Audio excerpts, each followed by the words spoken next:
Hello बच्चों, let's read out the question first. An AC current is given by I is equals to I1 sin omega t cos omega t. A hot wire ammeter will give a reading. So basically यहाँ पर हमें एक AC current की equation दे रखी है. So जो hot wire emitter होगा उसकी रीडिंग क्या होगी वो हमें निकालनी है. तो चलिए स्टार्ट करते हैं हम सॉल्यूशन से.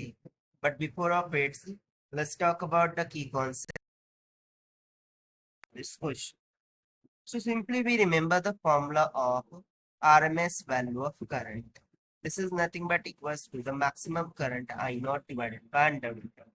Why we are taking the root mean square value of current is talking about the AC.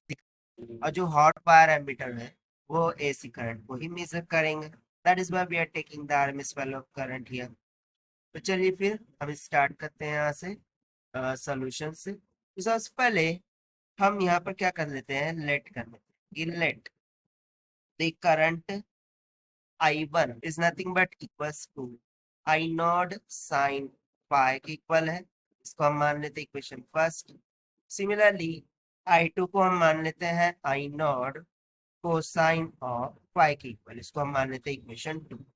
Now squaring and adding the equation 1 and we'll get I1 square plus I2 square. This will be equals to I naught square into. So यहाँ पर जैसे ही हम square करेंगे so I naught का square into sine square of pi हो जाएगा plus I naught का square into cosine square of पाई.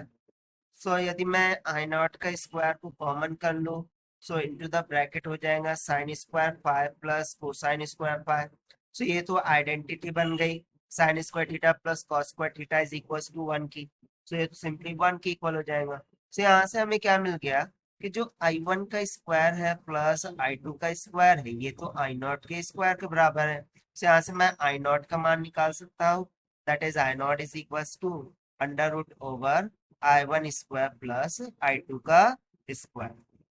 अब इसको हम ऐसे कैसे रहने देते हैं. Now we will use the formula of RMS value of the current जो कि हमने कंसेप्ट में लगा रखा है. So I RMS this should be equals to I maximum divided by under root of 2.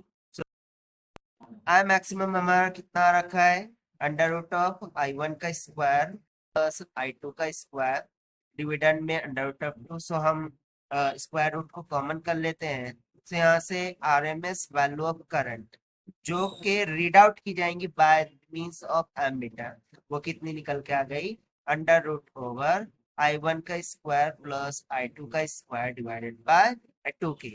अब देखिए यही हो जाता है हमारा required answer for this question जो कि हमने सॉल्व किया है by using the concept of RMS value of currents. Now let's have a look to the given option. So I1 square plus I2 square by 2. That means option B will become correct. So this is the required solution. I hope you understood it well. Best of luck. Thank you.